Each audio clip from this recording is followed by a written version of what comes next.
Good Monday, everybody. Monday, August 28th. We are 28, 29, 30. Is August one of those 31 months? September 1st is, okay, so it's Friday. So 4 days out from the beginning of September, which means fall is upon us. And if you look over my left shoulder, you will see the maize and blue flag. You see my maize and blue sweater. You see my maize and blue hat. You got the Michigan helmet right behind me here. I spent all weekend kind of getting my setup here in the garage, ready for college football. I'm really excited. I know a lot of guys and gals. I know my wife's really excited. My family is really excited. College football is something that we always look forward to, and that is officially upon us, and that makes me really happy. This is one of the things that I think that God gives to us. I say this obviously tongue in cheek because I know that not everyone loves college football, but I think that God gives us college football because He wants us to be happy and to have something to be excited about. And so I'm really happy about that. So I'm in a good mood this week. I pray that you all are in a good mood this week as well. Lots of stuff going on at the Family of God. That's ultimately what brings me a lot of joy, and I know that brings a lot of our volunteers joy. A lot of you that are watching are participants of the Family of God, and they brings you a lot of joy as well. So, want to get everyone caught up on all the happenings with that. We had a couple of good. Hold on, let me take a. Had a couple of really good things going on this week, and a couple of good podcast episodes that I want to share with you. We had a really great day yesterday overall with people at church and at the park. And there's just lots to share. God's doing a lot of really incredible stuff, and I am so excited that we get to be a part of that. So let's start. First things first, I do want to just give everyone the update on the podcast. And so Pastor Hill and I sat down with a dear friend of ours, actually a former professor of ours, Pastor Charles Schultz, Reverend Dr. Charles Schultz. He's been down at the Family of God a couple times, taught one of my church history classes, taught Pastor Hill either New Testament or Greek. I don't remember which one. You'll have to listen to it. I think he says it in the podcast. But Pastor Schultz, great guy. He and his daughter, Junia, had been coming down to the Family of God a lot this summer. And he spent some time 3 weeks ago, in South Sudan, doing some teaching at one of the seminaries, at the seminary in South Sudan. And so that was really great to sit down and talk with him. We talked with him about just the various types of persecution in Sudan and in South Sudan, kind of the lifestyle of the people that are there, the need for the gospel for the people that are there. But the thing that really stuck out to me that I'd really encourage you to listen, this is why I would encourage you to listen to it, is because the thing that he talked about that really kind of struck home for me, kind of didn't hit a nerve, but it really kind of it made me just think. It made me think about a lot of things, and I was just like, when he said that the United States of America has made the church has professionalized the church, I was like, oh my gosh, like he's right. We have. We've professionalized the church. We've made this a job. We've made this, going out and doing these things. We made it a job that we get paid for, and that's fine. Scripture, says to, certainly don't, if do, you're worth that. I'm not saying that pastors should not get paid, but in South Sudan, he was like, people are sharing the gospel because they want to share the gospel, and so they're trying to pump out these guys as fast as they can. Which I think that the American church can take a lesson from, but that's neither here nor there, and I digress.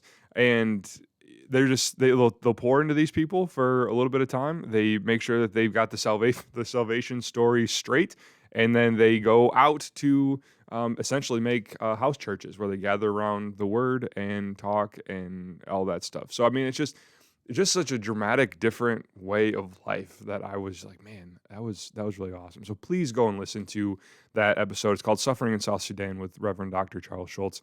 I'll put the link here on the Facebook page. We had a couple other ones that are kind of like on a regular pace with me and Pastor Hill. But yeah, the Dr. Schultz one, that's the new one. I'm going to have another episode not dropping this week. Pastor Hill and I will have one this week, but I'm actually the last week I sat down with Penny Armbruster of the Luke Clinic, and that episode is going to drop the week of after Labor Day. So I'm excited for that one, and I know you're going to love that one. So lots of good things coming with the podcast. So be aware of that stuff. Like I said, Family of God this week was an interesting week. We had a couple of sit down meetings. One of them was with the the new district facilitator for our region, Pastor Dan Meckus, a good friend of the ministry for years and years and years. Hung out with him this week. Pastor Hill and I are sitting down with some wonderful supporters this week. Next week's After Action Review, I'm hoping to have some time with you to talk about one of the meetings that Pastor Hill and myself and Nick are going to have tomorrow. Today's recording is on Monday, so tomorrow's Tuesday. We're sitting down for lunch with Pastor Ryan Reese, and there was a great article in the Lutheran Witness or Michigan in Touch, I don't remember which one, about the ministry that he and his church have embarked on at Trinity Lutheran Church in Warren, which is essentially taking a small Lutheran church, once big, once very, very successful. And, now it's, people are getting older and the congregation is just kind of dwindling, but they still have recognized that, hey, we still have a building, we still want to serve. And we have talked about this a while ago, but this is actually, their ministry has gotten legs, and they've converted their church into a winter housing facility for the homeless in Warren. I mean, that's just fantastic. So we're sitting down with him. We're getting caught up with him tomorrow. So lots of great things that are happening. Of course, we have our regular Bible study tonight, tomorrow, and Wednesday and Thursday as well, and then regular Friday schedule with NA and all that good stuff. Worship coming up on Sunday. And then next Monday will be Labor Day, so we'll be closed on that day, but I will still get out an After Action Review. I'll probably record it on that Sunday evening, and then we'll pump that out for you all on Monday. So no worries there. We're at 7 minutes already, and I don't want to take up too much time because I do want to get to what we talked about today. Pastor Nick had a really good sermon at Family of God. I had the opportunity to preach at St. John's Lutheran Church in Detroit, which is actually the place where I gave my very first sermon, which was pretty awesome.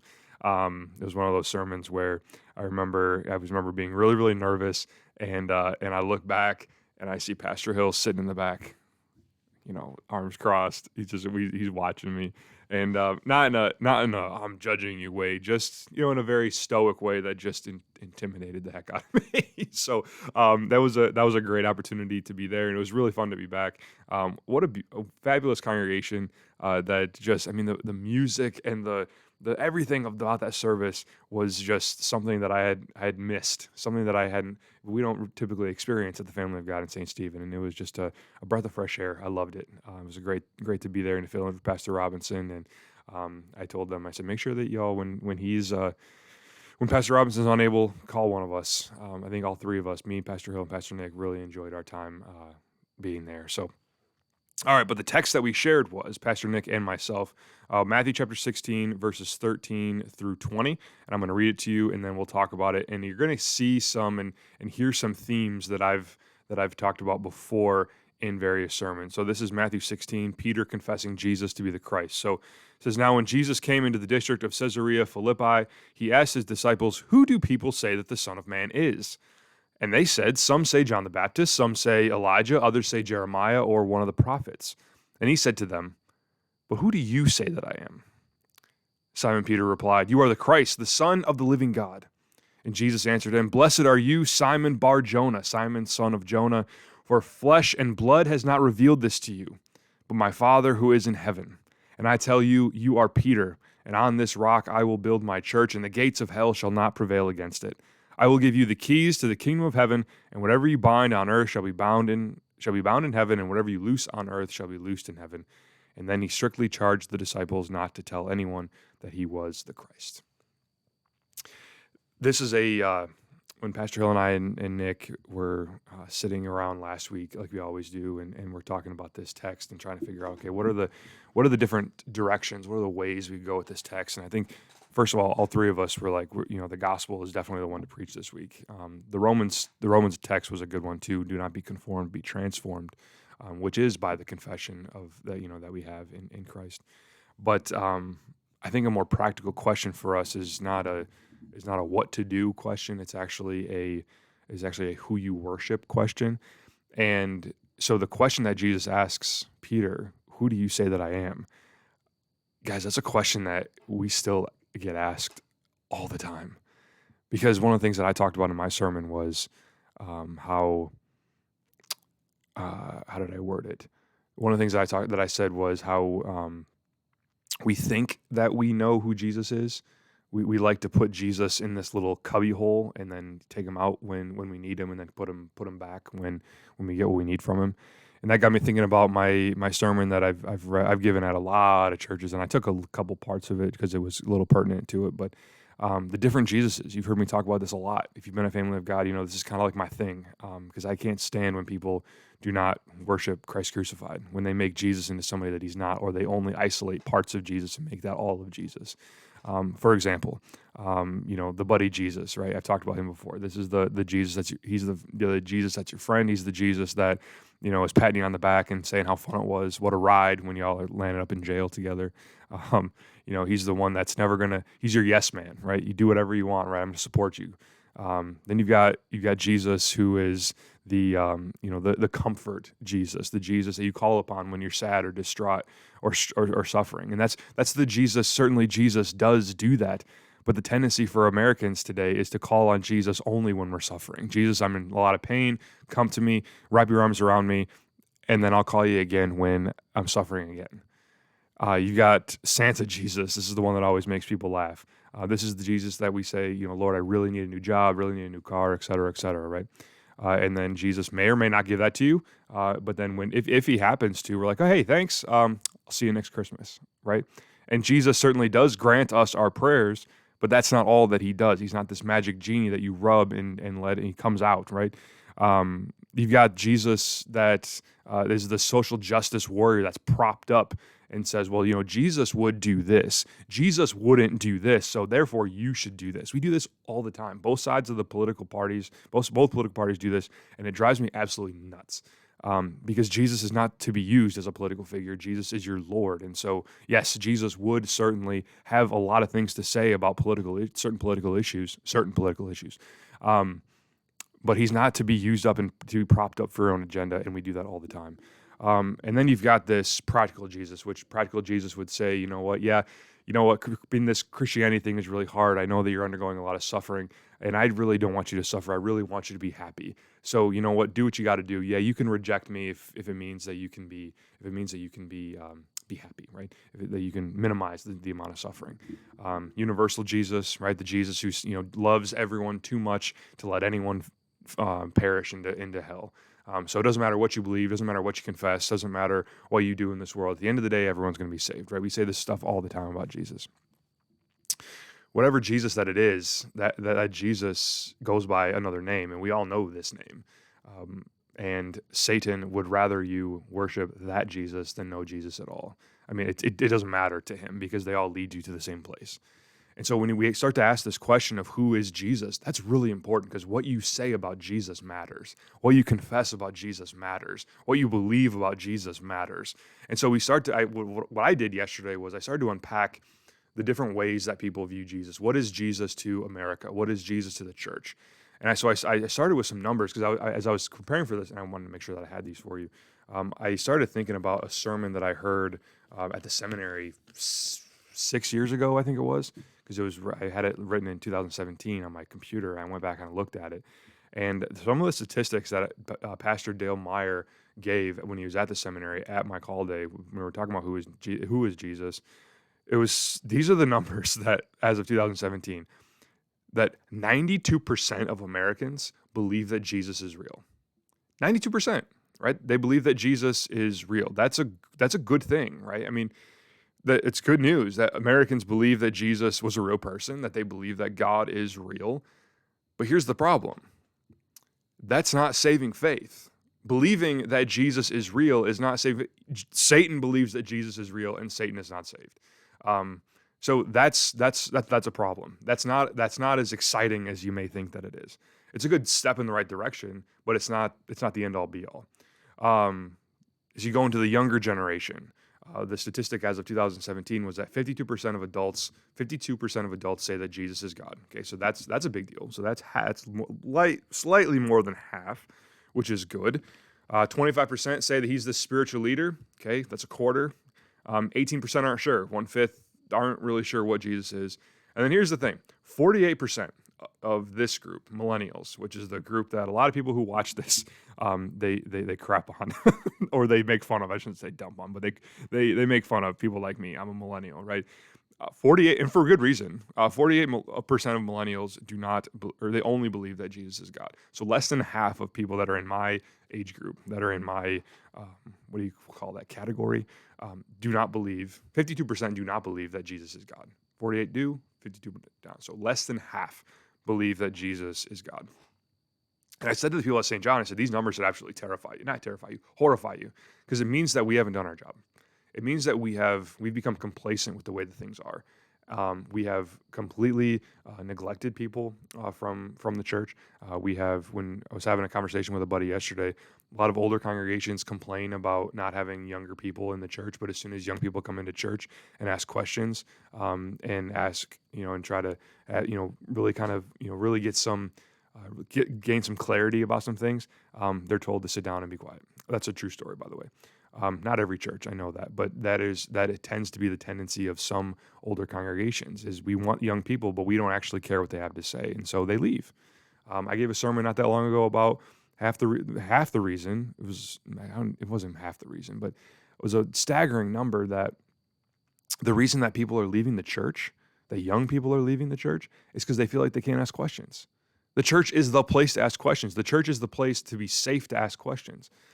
And so anyway, when you look at all this, then I got to this number, and I was really staggered by this one. 63% of people say that they are saved by grace. Okay, so that's good, roughly 2/3. But others say that they are saved by their works, they're not sure how they're saved. And I said, if you were to go into a Lutheran church and you were to randomly poll 100 people, I would be willing to bet that you would be shocked at how many people said that they were saved by what they do. Well, I'm a good person. We hear this at Family of God all the time. We've been preaching grace, grace, grace, mercy, mercy, mercy, Jesus, Jesus, Jesus. And people still say, well, I'm a good person, so I'll be saved. And it's like, no, your works actually mean nothing with regard to your salvation. And so we can't look to America for a lot of things. We can't look to America, especially for the definition of Jesus. So maybe we can go to the church. Well, the church, Pastor Nick talked about this, I talked about this. The church confesses who Jesus is, who Jesus is to the church. Threefold thing. He's a prophet, he's a priest, he's a king, right? So as a prophet, in his days when he was living, he was preaching, he was talking, he was proclaiming the word of God, and he still does that today. From the pulpit and the sacrament, right? He still comes to us and has a clear, definitive statement of who he is, right? And what his mission is, to come to save you. As a priest, we know that he lives to intercede for us. He's sitting at the right hand of God the Father Almighty, and he hears our prayers. God the Father hears our prayers on behalf of God the Son. And so he lives to intercede for us. He does all of these things. He acts on our behalf, right? He passively is obedient and does all the things that is necessary for us to have salvation. He was actively obedient. He was perfect according to the law so that we wouldn't have to be. And then he's king. As king, he rules, right? Jesus is king, and that's a great comfort for us. That as we go through this world and we see all of these leaders in our world that aren't leaders, they're pathetic excuses for leaders, and we're drastically reminded that we can't put any stock into these leaders in the world. And so Christ is king. He rules here. He's going to rule. He's going to lead us to into the new heaven and the new earth, where he will also be king. So that's the church. But here's the thing. I said to the people at St. John, I said, you know what? The church has some really great teachings of who Jesus is, but there are some churches who follow and fall in line with those fake Jesuses that we talked about. They worship the social justice Jesus. And that's it. They don't talk at all about forgiveness of sins. They talk about whatever it is that Jesus would back as a political campaign. It happens all the time. Look down the road. I'm not joking. And then, so you can't trust America. You can't trust the church. So who can you trust? How about what Jesus says about Jesus? Who does Jesus say that Jesus is? And for that, you go to the book of John. You go to my favorite book. You go to John and you read the statements. Jesus, when he says, I am the bread of life. When Jesus says, I am the light of the world. I am the resurrection and the life. I am the good shepherd. I am the gate. I am the door. I am the way, the truth, and the life, and no one comes to the Father except through me. That's who Jesus says that he is. Jesus says, I am God. I am the one who came and died for you. I am the one who gives you forgiveness of sins. I am the one who is meeting you in bread and wine at the altar. I am the one who meets you in holy baptism. I am the one who meets you in the hearing of the word. I am the one who now lives in you. I am the one who you have been crucified with and have been raised to new life with. I am the one who is your Savior. I am the Messiah here for you. Repent and believe the gospel because I am here for you, right? That's what Jesus says of himself. But then here's the tricky part. The tricky part for us is that Jesus can say that. Jesus can say all of those things. One of the things that in the text, I don't know if you caught it, when Jesus asks the disciples, who do the people say that the Son of Man is? And they tell him John the Baptist, they tell him Elijah, they tell him Jeremiah, the prophets. It's almost like you get this sense of Jesus saying, I know that. And it's almost as if he says, I don't care about what they say. Who do you say that I am? So here's the thing. The church is going to tell you who Jesus is. America is going to try to tell you who Jesus is. The world's going to try to tell you who Jesus is. And then Jesus is going to tell you who Jesus is. But God knows that. God knows what everyone else says about him. And he's not concerned about that. He is concerned about what Jesus says. I mean, that's the gospel. But Jesus cannot believe for you. He gives you the Spirit to believe. But ultimately, what Jesus says, just because Jesus says it doesn't make it true for you. And that's a little bit of a contradictory statement, so I want to explain what I mean by that. Jesus can say, I am the bread of life. Whoever eats of my flesh and drinks of my blood will live forever. But if you don't eat of the flesh and drink of the blood, if you don't believe that Jesus is the resurrection and the life, if you do not believe that Jesus is the way, the truth, and life, it doesn't matter what Jesus says because you don't believe it.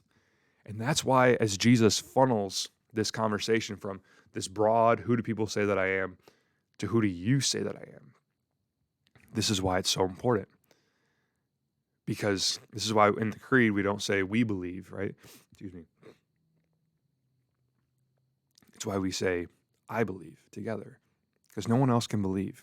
I told the people at St. John yesterday, and Nick told the people at Family of God yesterday, I can't believe this for you. I wish that I could. I wish that I could believe on behalf of everybody that I come across in this world. But I can't. And that is really tough to handle sometimes. Because I know there are going to be people who just continue to reject and continue to refuse. And that motivates me to be more bold in my preaching, to be more bold in my confession of faith. But I can't do this for you. The only thing that I can do as a pastor, the only thing that I can do as a Christian is tell you that whoever believes in his heart that God raised Jesus from the dead and confesses with their mouth that Jesus is Lord, it might be reversed actually. Paul says this in Romans. If you believe in your heart, confess with your mouth that Jesus is the Christ, you will be saved. Jesus tells you, he reveals himself to you. He gives you his Spirit. He literally does everything for you. It's so easy, y'all. It's so easy.